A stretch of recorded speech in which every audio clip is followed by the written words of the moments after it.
Nuestro país se encuentra próximo a definir cuál será el nuevo presidente. En Colombia, 1,3 millones de jóvenes votarán por primera vez. Esto, sumado a los ciudadanos menores de 30 años, equivale a la tercera parte del censo electoral en Colombia. Lo que quiere decir que solo los jóvenes podrían definir quién sería el próximo aspirante a la Casa de Nariño. Colombia se conoce como la democracia más antigua de Latinoamérica, pero la participación política de los jóvenes de 18 años se vio reflejada hasta 1975. Consecutivamente, en 1989, después de la protesta por parte de estudiantes universitarios en compañía de maestros, surgió el movimiento de la séptima papeleta, situación que proveyó al cambio de la Constitución de 1991. Hoy en día, también existe la posibilidad de transformar el futuro de Colombia desde la fuerza electoral. Es por tal razón que decidimos conversar con jóvenes voluntarios de las campañas políticas, quienes nos hablaron sobre la importancia de la participación electoral de los ciudadanos menores a 30 años y explicaron el porqué de su participación política.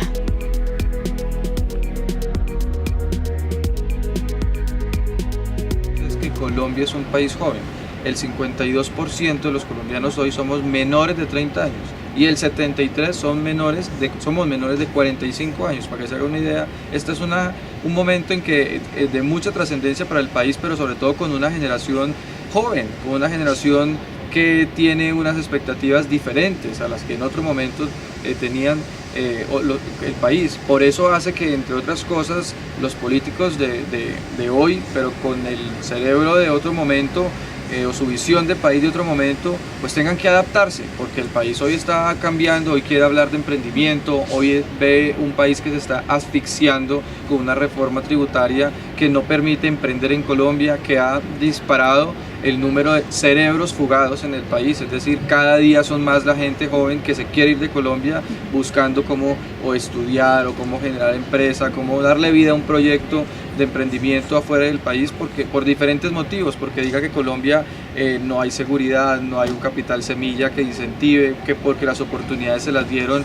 a quienes siempre estuvieron en la guerrilla y ahora merecen estar en el Congreso y no las oportunidades para el que quiera hacer las cosas desde la legalidad. Ese tipo de cosas hace que en un momento como estos, pues nosotros, en mi caso, no nos podamos quedar en casa, no nos podamos quedar callados. Que los jóvenes deben interesarse en la política, ya que de alguna manera es nuestro país y nuestro futuro.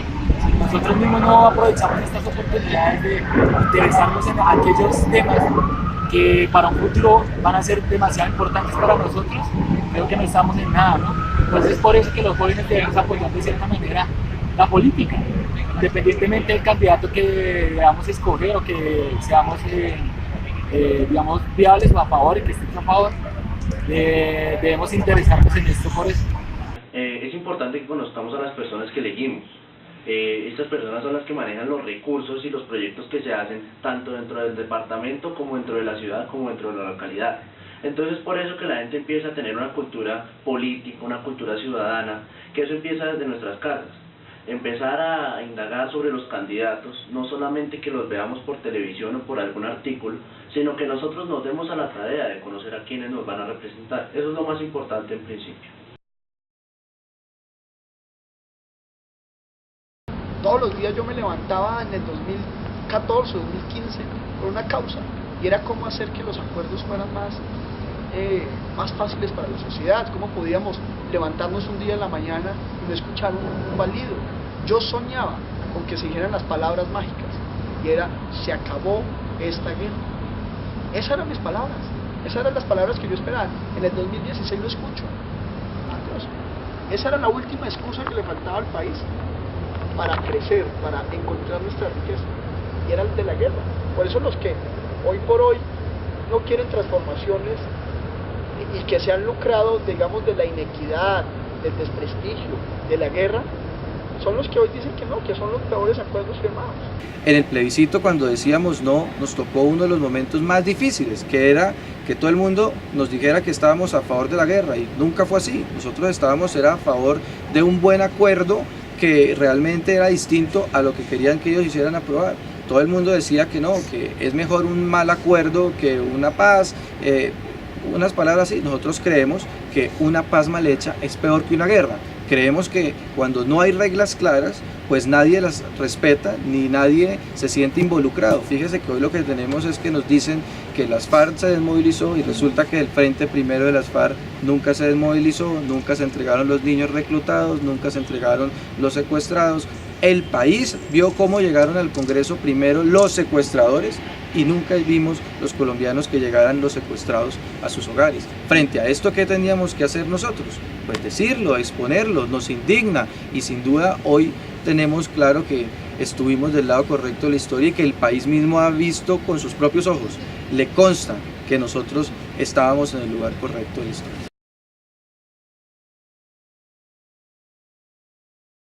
Germán Vargas Lleras inició como un candidato por un movimiento. Posteriormente se adherió a su campaña el Cambio Radical, que siempre ha sido su partido. Iván Duque tiene una maquinaria que se basa en el centro democrático, parte del conservatismo. ¿Eso qué quiere decir? Que tanto el Partido Conservador como el Partido Centro Democrático se supone que tienen un candidato. ¿Por qué Petro no? Entonces, no tiene gobernabilidad. Dos, pues sus propuestas son buenas, pero en 20 años. El país tiene todo el potencial para llegar a eso, pero no de la noche a la mañana. Estos países europeos, el mismo Estados Unidos, China, llegan a esos niveles de calidad de vida, porque eso es indiscutible, tenemos que mejorar la calidad de vida de nuestros campesinos y de las ciudades, pero llegan a esos niveles es con unos años de transformación, de crecimiento, de renovación del aparato productivo, ¿sí? de generación de valor agregado, de conocimiento, de educación, ¿sí? En la parte económica, con Sergio Fajardo, nosotros no nos diferenciamos, entonces digamos que ese sí es un punto tangencial. El método que propone Fajardo es muy parecido al método de Humberto de la Calle. Los impuestos, las grandes empresas son las que menos impuestos pagan porque tienen la forma de evadirlos o planificar fiscalmente, eso le llaman, ¿sí? En cambio, las pequeñas y medianas empresas, que no son motores ni de riqueza ni de pobreza, sino motores de desarrollo, son las que más se ven afectados con las reformas tributarias, porque es que ellos son los que primero les llegan, los tocan, los transforman, ¿sí? Porque no tienen poder de mercado, porque están creciendo. Entonces, la política de Humberto de la Calle, que es para mí la política en temas de innovación, infraestructura y en el equilibrio ecológico, o sea, sostenibilidad, ¿sí? la más completa. Si Petro es presidente, obviamente de la noche a la mañana no vamos a llegar a Venezuela, pero sin duda es abrirle la puerta con las mismas palabras a que ese proceso sí llegue a Colombia. Germán Vargas Lleras ha demostrado ser el coequipero del desastre que nos ha dejado Juan Manuel Santos. Si no acabamos la guerrilla durante los 8 años del gobierno Uribe, fue porque teníamos un infiltrado, un informante, y era el ministro de Defensa, hoy presidente Juan Manuel Santos, que tenía un deseo, no acabar a las FARC, sino verlas en el Congreso, y escogió para ese deseo a Germán Vargas Lleras. Yo voy a votar por Humberto de la Calle porque considero que de los candidatos es el más experimentado. Ha trabajado y ha creado una carrera que ha pasado por las ramas del poder público, ha estado en la rama legislativa y en la rama ejecutiva, también en la rama judicial como magistrado. Es un candidato que no solamente ha trabajado a nivel nacional, sino a nivel internacional como representante ante la OEA. Es un candidato que conoce el país, estuvo en los acuerdos de paz, que bien o mal hechos dejaron atrás 50 años de conflicto. Es una base fundamental para los acuerdos que se vienen posteriores con el ELN, que es un grupo armado, y que él ya... Entonces se está dando la oportunidad, digamos, que Vargas Lleras o Popo, que se mandaron Popo se mandó al Senado, y ahorita Vargas Lleras nos está colaborando con esto que es la cultura. Entonces, ¿qué estamos haciendo nosotros?